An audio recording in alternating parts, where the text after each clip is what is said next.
Hey guys, welcome back once again to the channel. तो कैसे हैं आप लोग? तो यार ये वीडियो मैं इसको लेके बना रहा हूँ कि आईबीपीएस पीओ या फॉर एग्जांपल एसबीआई पीओ और या आरआरबी पीओ, कोई भी बैंक पीओ का एग्ज़ाम किसको प्रिपेयर करना चाहिए और किसको प्रिपेयर नहीं करना चाहिए। थोड़ा सा डिलेमा हो जाता है जिसके कारण हम ज्वाइन करने के बाद फिर हम छोड़ते हैं, रिग्रेट करते हैं, तो ये सब होता है। तो इसीलिए मैंने सोचा कि एक वीडियो बना देता हूँ कि आपके पास और क्या क्या प्रोस्पेक्ट्स है जो आप देख सकते हो। अगर आप बैंक पीओ का प्रिपेयर करना भी चाहते हो तो क्यों करना चाहिए प्रिपेयर बैंक पीओ का, और किन लोगों को प्रिपेयर नहीं करना चाहिए। तो इसका आपको एक बेसिक आइडिया मिल जाएगा इस वीडियो से। तो चलिए वीडियो शुरू करता हूँ।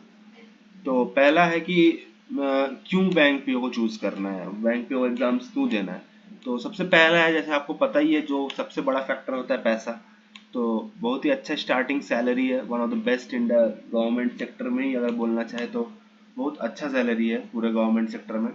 क्योंकि इतना 48,480 का बेसिक आपको कोई और जॉब्स में बहुत कम ही जॉब्स है जिसमें इतना बेसिक होता है।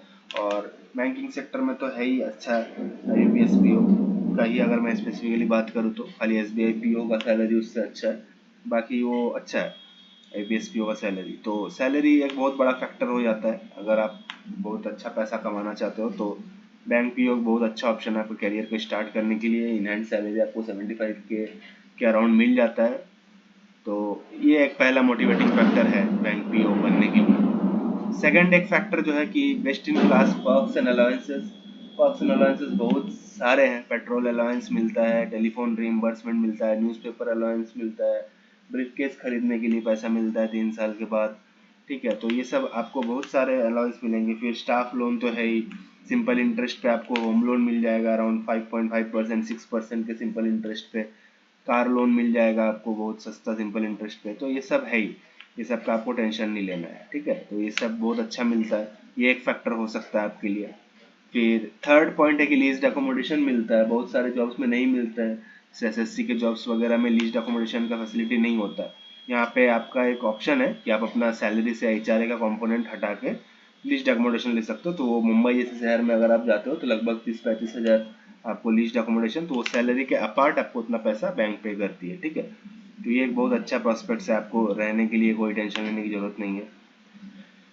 फिर थर्ड इसमें पॉइंट, फोर्थ पॉइंट जो आ जाता है वो है फास्टर प्रमोशंस। बहुत अच्छे प्रमोशंस, बहुत फास्ट प्रमोशंस मिलते हैं पीओ से। आप जब आपका प्रोविजन खत्म हो जाएगा उस तभी आप एलिजिबल हो जाते हो स्केल 2 में मैनेजर जाने के लिए। तो लगभग 2-3 साल में आपको, आप मान के चलो, स्केल 1 से स्केल 2 बन सकते हो अगर आप प्रमोशन लेना चाहते हो तो। और सिमिलरली स्केल 2 से स्केल 3, स्केल 4 बहुत प्रमोशंस आगे चलते रहते हैं, बहुत फास्ट प्रमोशंस होते हैं। ठीक है, तो आप अगर मान के चलो आप 23-24 तक ज्वाइन कर रहे हो तो आप मान के चलो एजीएम या स्केल 6-7 तक आप इजीली पहुंच जाओगे। ठीक है, और फिर और एक पॉइंट है कि इंक्रीमेंट्स जो है वो आपके हाथ में। जैसे जेआईबी एक एग्ज़ाम होता है, वो अगर आप निकाल लेते हो तो 2000 बेसिक आपका एट दैट मोमेंट बढ़ जाएगा। जैसे आप एग्ज़ाम पास करते हो, सर्टिफिकेट लेके आप बैंक में सबमिट करते हो कि मैंने ये एग्ज़ाम क्लियर कर लिया, तो आपका वो इंक्रीमेंट लगा देंगे 2000 का। ठीक है, 2000 का बेसिक बढ़ जाएगा। बेसिक अगर बढ़ेगा 2000 तो डीए ये सब बेसिक के हिसाब से ही एडजस्ट होता है, तो सब बढ़ेगा। तो लगभग लगभग 3-4 हज़ार का फर्क पड़ जाता है सैलरी। ठीक है, अभी अगर बात करें और एक एग्ज़ाम है जो कि है सीआईबी। तो वो जेआईबी आप क्लियर करते हो फिर आप सीआईबी देते हो, उसमें आपको लगभग 4000 का इंक्रीमेंट मिलता है बेसिक पे। ठीक है, और ऐसे अगर आप ये एग्जाम्स नहीं देते हो तो पर ईयर 2000 करके बढ़ता है। तो ये एग्जाम दे दोगे तो आप 6000 एट दैट स्पॉट बढ़ा सकते हो। ठीक है, जो आपका 3 साल में बढ़ता सैलरी वो आपका हो सकता है 1-1.5 साल में ही बढ़ जाएगा। ठीक है, तो ये आपके हाथ में है। और एक पॉइंट जो है कि वाइडर हॉराइजन है फाइनेंशियल थिंग्स को लर्न करने, क्योंकि बैंक में बहुत तरह के काम होते हैं। कैश ट्रांजैक्शन से लेके फॉरेक्स से लेके ये लेके लोन्स होते हैं, retail loan, car loan, housing loan, सब कुछ देखना पड़ता है। फिर एग्री लोन, अगर उसमें कोई एग्री ऑफिसर नहीं है आपके ब्रांच में तो एग्री लोन का प्रोस्पेक्ट्स भी आपके पास आएगा। फिर विजिट करना पड़ता है, इंस्पेक्शन करना पड़ता है। ठीक है, फिर लोन सैंक्शन के पहले उसका क्रेडिबिलिटी देखना पड़ता है, सिविल स्कोर चेक करना पड़ता है, बहुत तरह का काम होता है। जैसे जैसे आप आगे जाओगे तो आप और सेक्टर्स में अपने आप को एक्सप्लोर कर सकते हो। जैसे फॉरेक्स हो गया, ट्रेजरी हो गया, बहुत सारा सेक्शंस है जहाँ पे आप अपने आप को एक्सप्लोर कर सकते हो, बहुत कुछ है सीखने को। ठीक है, वही लास्ट पॉइंट भी वही है कि मोनोटोनस जॉब नहीं है कि रोज जा रहे एक ही काम कर रहे हैं। नहीं, आज हो सकता है आपको वो क्लाइंट मिलेगा, आज वो कस्टमर मिलेगा, किसी को वो चाहिए, किसी का पैसा रुका हुआ है, किसी का पेंशन नहीं आ रहा है, किसी का पेंशन बढ़ा हुआ पेंशन नहीं आ रहा। तो वेरियस टाइप्स के आपको प्रॉब्लम्स के साथ रोज डील करना पड़ेगा, जो कि एक एक्साइटिंग बनाता है इस जॉब को, कि आपको रोज रोज एक काम नहीं करना है। मतलब अलग अलग तरीके से काम आएंगे, अलग अलग कस्टमर्स आएंगे, डिफरेंट डिफरेंट टाइप्स के लोन प्रॉस्पेक्ट्स आएंगे, उसको आपको डील करना पड़ेगा। तो ये है कि ये सब टॉप रीजंस है कि अगर आपको ये सब तो है आपका रीजन जॉब में, तो आप बैंक पीओ के लिए डेफिनेटली प्रिपेयर करिए और अच्छे से प्रिपेयर करिए, तो आपका सिलेक्शन होगा। और ये सब अगर आपके प्रोस्पेक्ट्स है तो ये सब पॉजिटिव्स है बैंक पीओ के, कि आपको फिर बैंक पीओ डेफिनेटली ज्वाइन करना चाहिए। अब हम नेक्स्ट स्लाइड में बात करेंगे कि किनको प्रिपेयर नहीं करना चाहिए पीओ के लिए और किनको पीओ की जॉब्स नहीं लेनी चाहिए। ठीक है, तो पहला पॉइंट है कि अगर आप कंफर्टेबल नहीं है फ्रीक्वेंट ट्रांसफर्स, वो भी ऑल ओवर इंडिया, अभी जैसे ही आपका सिलेक्शन होगा उसके बाद आपको जो भी बैंक में आपका सिलेक्शन होगा वहाँ से आपको अपॉइंटमेंट लेटर के साथ ही एक OSR भी मिलता है, जिसको ऑफिसर सर्विस रेगुलेशन हम बोलते हैं। तो उसमें लिखा ही रहता है कि आपका ऑल ओवर इंडिया का जॉब है, आपको कहीं भी कभी भी ट्रांसफर हो सकता है। ठीक है, तो कभी भी ट्रांसफर हो सकता है, इसका कोई टाइमलाइन नहीं है। हो सकता है रिक्वायरमेंट है तो 1 साल में भी, 1.5 साल में भी, लेकिन 3 साल में तो होगा ही होगा। 3 साल के बाद तो आपको भेजेंगे ही कहीं ना कहीं। ठीक है, और ये ट्रांसफर्स आपका ये नहीं कि आप मान लो आप MP के हो तो आपके MP के सराउंडिंग स्टेट्स में मिलेगा। हो सकता है आपको MP से उठा के डायरेक्ट केरला में भेज दे, केरला से उठा के आपको गुजरात में भेज दे। तो कोई ट्रांसफर का ये बाउंड्री नहीं होता है। ठीक है, कहीं भी ट्रांसफर हो सकता है। और इसी का एक सबसे बड़ा डिमेरिट है कि आप कभी भी कहीं पे सेटल नहीं हो पाओगे। ये जो अभी इसके पहले स्लाइड में मैंने आपको बताया होम लोन वगैरह मिलता है, वो सब मिलता है, बट आप घर बनाओगे कहाँ? आप कोई एक स्टेट में टिकोगे ही नहीं 3 साल से ज़्यादा, या 2 साल से 1 साल से, कभी भी कहीं भी ट्रांसफर हो सकता है, कोई फिक्स टाइमलाइन नहीं है। ठीक है, तो ये एक सबसे बड़ा डिमेरिट है कि आप कहीं पे सेटल नहीं हो पाओगे, तो आपको घूमते रहना पड़ेगा। भारत भ्रमण पे आप हमेशा रहोगे, कभी इधर कभी उधर कभी उधर। ठीक है, और रूरल पोस्टिंग भी एक बहुत बड़ा ये है कि रूरल पोस्टिंग अगर आपको नहीं चाहिए, अगर आप अर्बन शहर में रहना पसंद करते हो, तो फिर भी आपके लिए ये जॉब नहीं है, क्योंकि रूरल पोस्टिंग तो होगा और मैक्सिमम रूरल या सेमी अर्बन में ही आप पोस्टेड रहोगे। अर्बन बहुत लेट में आपको मिलेगा, बहुत ही किस्मत अच्छा रहा तो आपको पीओ में मिल जाएगा अर्बन ब्रांच, अदरवाइज आप रूरल या सेमी अर्बन में ही रहोगे। और सेमी अर्बन भी नाम का ही सेमी अर्बन होता है, वो भी मैक्सिमम रूरल जैसे ही मिलता है। और रूरल लाइफ के अलग अलग चैलेंजेस है, और जब आप अगर रूरल लाइफ में जाओगे तो आपको पता चलेगा रूरल लाइफ इतना ईजी नहीं होता है। ठीक है, तो अगर आप कोई सिटी से हो, बड़े शहर से हो, तो फिर आई थिंक आपको दूसरे करियर के बारे में सोचना चाहिए, दूसरे एग्जाम्स, रेगुलेटरी बॉडी, ये सब के बारे में सोचना चाहिए rather than preparing for PO. ठीक है, सेकेंड पॉइंट जो है वो कि आप फैमिली टाइम के साथ कॉम्प्रोमाइज़ नहीं कर सकते हो।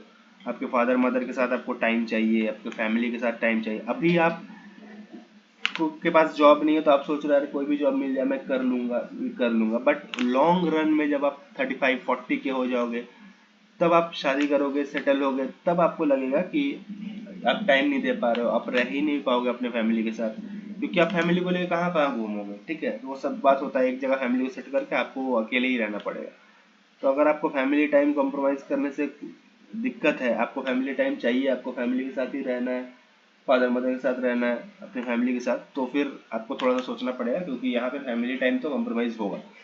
पीओ के जॉब में फैमिली टाइम कॉम्प्रोमाइज़ होता है, और आप हमेशा अपने फैमिली के साथ नहीं रह सकते हो, क्योंकि ऑल ओवर इंडिया आपकी पोस्टिंग होगी और जब तब ट्रांसफ़र होता है। ठीक है, थर्ड पॉइंट है कि आप अगर वीकेंड्स पे काम नहीं करना चाहते हो, लॉन्ग आवर्स आप नहीं चाहते हो अपने जॉब में, इवन ड्यूरिंग हॉलीडेज भी आपको काम करना हो सकता है। हॉलीडेज के दिन भी आपको बोला जाएगा लोन रिकवरी कर लो, या कभी कभी जो NPA होता है कस्टमर, फिर उसको ले जाके फिर वो जो प्रॉपर्टी को सेल किया जाता है लोक अदालत में, तो वहाँ भी वो सब हॉलीडेज में होता है। उसका कोई आपको एक्स्ट्रा पे नहीं मिलेगा, बट आपको बोला जाएगा कि कर लो, करो।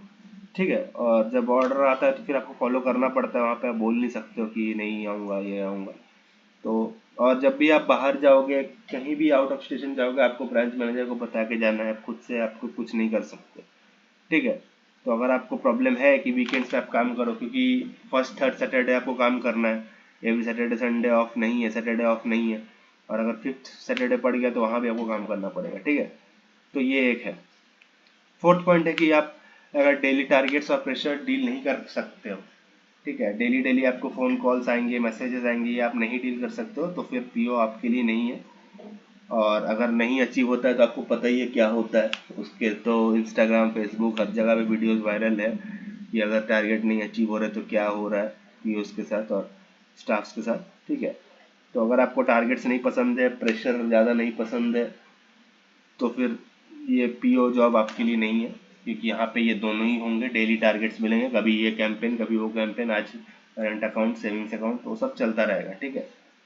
फिर और एक बड़ा पॉइंट आता है कि रिस्ट्रिक्टेड लीव्स एंड हॉलीडेज। आपके पास लीव्स रहेंगे बट आप ले नहीं पाओगे, लीव्स अप्रूव ही नहीं होगा, देंगे ही नहीं आपको छुट्टी, तब कहाँ से जाओगे। आपके पास लीव फेयर कंसेशन वाला वो है कि आप फर्स्ट एसी में कहीं भी ऑल ओवर इंडिया घूमने जा सकते हो, बट वो आपको अवेल ही नहीं करने देंगे। ऑल ओवर इंडिया आप कहीं जाओगे, आपको 7 से 10 दिन का छुट्टी चाहिए, देंगे ही नहीं उतना छुट्टी, बहुत मुश्किल से मिलता है, बहुत मुश्किल से छुट्टी मिलेगा, ठीक है। तो ये है, आपके पास हॉलीडेज है फिर भी आप, लीव्स है, सीएल है, एसएल है, फिर भी आप ले नहीं पाओगे, ठीक है। तो ये छुट्टी मिलने का एक बहुत बड़ा प्रॉब्लम है यहाँ पे बैंकिंग सेक्टर में, क्योंकि मैन पावर का शॉर्टेज है, तो क्रंच होता है। तो और वेरियस लेवल्स पे आपका लीव्स जो है वो अप्रूव होता है, ब्रांच मैनेजर खुद नहीं दे सकता, वो भी आरओ से पूछता है, आरओ फिर देखता है कि किधर क्या स्टाफ शॉर्टेज है, क्या नहीं है, अभी भेज सकते कि नहीं, फिर जाके वो बीएम को बोलता है, फिर ब्रांच मैनेजर आपका छुट्टी अप्रूव करता है, ठीक है। तो ये सब है, थोड़ा छुट्टी मिलने में बहुत दिक्कत होता है। तो अगर आपको छुट्टी वाला थोड़ा सा सीन है कि आपको कभी छुट्टी चाहिए, जब मन तक घूमने चले गए, थोड़ा सा इधर चले गए उधर चले गए, तो फिर वो इस जॉब में तो मुश्किल है, ठीक है। और ये है, समटाइम्स आपको एब्यूसिव लैंग्वेज और फाइट्स भी हो जाती है कस्टमर के ब्रांच में, और आप देखते ही होंगे वीडियो वगैरह, तो ये होता है। और लोन रिकवरी के टाइम भी अभी तो बहुत सारा केस आ रहा है कि लोन रिकवरी के टाइम ऑफिसर्स को पकड़ के मारा गया, किया गया, लूटपाट हुआ, तो ये सब होता है। वैसे आपको डील करना पड़ेगा, क्योंकि बैंक के बाहर आपका सेफ्टी आपके हाथ में है, कोई सेफ्टी नहीं है आपका। आप बैंक के बाहर जा रहे हो तो आप अपने आप ही अपना सेफ्टी करना है। किसी को खराब लग गया आपका बात, या कोई आपसे दुश्मनी मोल लिया, तो वो बाहर आपके साथ कुछ भी कर सकता है, आपका कोई सेफ्टी नहीं है, ठीक है। और इसमें बैंक के आप वो भी आपका साथ नहीं देंगे, मैनेजमेंट कुछ नहीं, आप अपने आप को अपने ही डील करो, ठीक है। तो ये सब चीज़ है। और लास्ट पॉइंट है कि आपको पब्लिक डीलिंग पसंद नहीं है, आप कम बात करते हो, थोड़ा सा इंट्रोवर्ट हो अगर, तो भी आपको ये बैंकिंग की जॉब नहीं पसंद है, क्योंकि यहाँ पे तो आपको बहुत बात करना पड़ेगा, प्रोडक्ट सेल करना पड़ेगा, पिच करना पड़ेगा, कस्टमर्स को इंश्योरेंस बेचना पड़ेगा, सब कुछ करना पड़ेगा। तो यहाँ पे बात तो करना पड़ेगा अच्छा खासा, फिर आदमी भी आएंगे आपके साथ बात करना चाहेंगे, फिर कुछ प्रॉब्लम्स होगा वो भी डील करना है। तो अगर आपको पब्लिक डीलिंग वाला जॉब नहीं पसंद है, तो फिर आप better look for any other opportunities, और अदर कोई जॉब्स के लिए प्रिपेयर करो, या प्राइवेट सेक्टर में कोडिंग वगैरह ये सब के लिए ट्राई करो, जहाँ पे ज़्यादा बात नहीं करना है, पब्लिक डीलिंग है नहीं, अपना काम किया चल गया, बस हो गया, ठीक है। तो ये सब कुछ टॉप रीजन थे, जिसको अगर लगता है कि ये सब जो आपको चाहिए, तो ये सब नहीं मिलेगा आपको बैंकिंग में, ये सब अगर आपको चाहिए तो फिर आपको पीओ की प्रिपरेशन नहीं करनी चाहिए, ठीक है। अब लास्ट में इस वीडियो को कंक्लूड करूंगा कि किसको लेना चाहिए जॉब और किसको नहीं लेना चाहिए। तो देखो, अगर आपके पास जॉब नहीं है तो फिर कोई भी जॉब आपके लिए बेस्ट है, तो फिर सोचना ही नहीं है, ठीक है। कोई जॉब नहीं है तो फिर every job is best for you. और अगर आपका एज भी थोड़ा ज़्यादा हो रहा है, 27 28 हो रहा है, तो फिर आपको सोचना ही नहीं है, पीओ आपको मिल गया तो फिर खुश हो जाइए आप उसी जॉब से, ठीक है। और अगर आपको फिर उसके बाद भी मोटिवेशन है तो फिर आप प्रिपेयर करो, बट अगर आपको उस एज पे पीओ मिल जा रहा है तो फिर सही है, ठीक है। और कोई जॉब नहीं है तो फिर सब जॉब अच्छा है, इसमें कोई आपको सोचना नहीं है।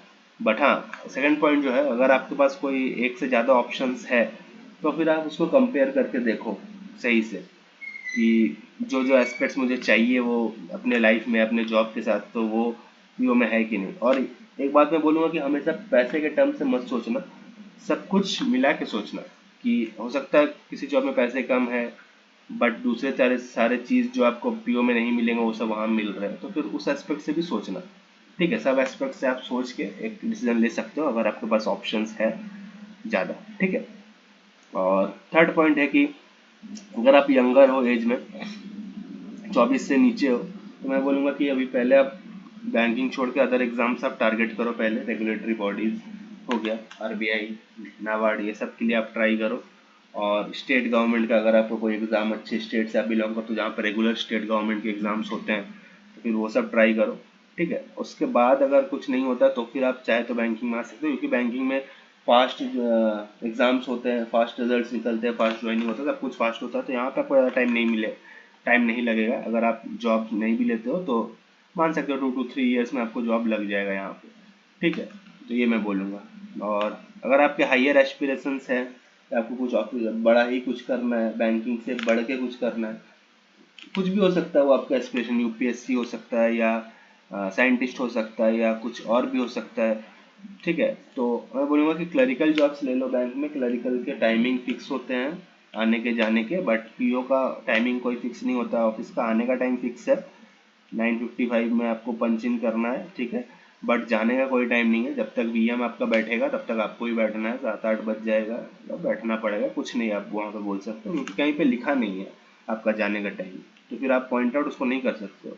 ना ही आपका ऑफिसर सर्विस रेगुलेशंस में है, ना कोई सर्कुलर में है, ना कोई कुछ में है, तो आप कहीं से उसको पॉइंट आउट नहीं कर सकते। तो वैसे ही चल रहा है और ऐसे ही सब कुछ चल रहा है, ठीक है। तो अगर आपके हायर एस्पिरेशन है, आप दूसरे जॉब्स के लिए अच्छे से प्रिपेयर करना चाहते हो, तो क्लरिकल जॉब ले लो। अच्छी खासी सैलरी 43-44 के आसपास सैलरी मिल जाएगी आपको। उससे आप खुद को मेंटेन कर लोगे और आराम से आप पढ़ाई लिखाई करके बेटर जॉब के लिए, बेटर करियर की तरफ निकल सकते हो, ठीक है। और लास्ट पॉइंट है कि ये एक मेरा खुद का पॉइंट है कि अगर आप स्टक हो गए हो गवर्नमेंट एग्जाम में, विद इन 27 ईयर्स हो गया, 28 हो गया, नहीं क्रैक हो रहा है, तो आप प्राइवेट जॉब्स का अपॉर्चुनिटी खोजते रहिए। क्योंकि प्राइवेट जॉब्स भी अगर आप 30 के बाद पूरा अटेम्प्ट एग्जॉस्ट करके जाओगे ना, तो वो लोग भी नहीं लेते हैं। फिर आप बोलोगे वहाँ पर कि मैं गवर्नमेंट जॉब्स का प्रिपेयर किया इतना साल तक, तो फिर वो आपको एक नेगेटिव वे में लेते हैं कि आपने इतना साल किया फिर भी आपका नहीं हुआ, अभी आपको इस ऑर्गेनाइजेशन में हम ले लेंगे तो फिर आप कितना आउटपुट दोगे, आपका तो आउटपुट निकलता ही नहीं है, आप तो कहीं पे सक्सेस पाया नहीं हो, तो फिर आप यहाँ पे कैसे अच्छा कर लोगे। तो फिर ये बहुत नेगेटिव में चल जाता है। हाँ, आप 27-28 में चल जाते हो तो फिर भी लोग समझते हैं चलो ठीक है इतना तो लगता है, और उसके बाद ये आ गया तो आपको इजीली प्राइवेट सेक्टर में जॉब मिल जाएगा। बट 30+ हो जाएगा तो फिर आपको प्राइवेट सेक्टर में भी जॉब मिलना मुश्किल हो जाता है, ठीक है। तो यही था मेरा वीडियो कि IBPS PO किसको ज्वाइन करना चाहिए और किसको नहीं ज्वाइन करना चाहिए, किसको प्रिपेयर करना चाहिए, ठीक है। और अगर आपके पास कोई जॉब नहीं है, आप फुल्ली डेडिकेटेड हो, तो फिर डेफिनेटली आप प्रिपेयर करो, अच्छी जॉब है, ठीक है। बट चैलेंजेस है, जैसे हर एक जॉब में चैलेंजेस रहती है, इस जॉब में भी ये सब चैलेंजेस है, क्योंकि आपको डील करना पड़ेगा, ठीक है। तो ठीक है गाइस, अगर आपको अच्छा लगा वीडियो, कुछ कुछ बातें अच्छी लगी, समझ में आई, तो वीडियो को लाइक करना, शेयर करना, और अगर चैनल में नए हो तो सब्सक्राइब कर देना। और अगर आपको कुछ भी डाउट्स हो और कुछ भी पूछना चाहते हो तो आप नीचे डेफिनेटली कमेंट करना, मैं सबके रिप्लाई करता हूँ कमेंट के। तो ठीक है गाइस, मिलता हूँ नेक्स्ट वीडियो में, तब तक के लिए bye bye, take care and all the very best for your exams.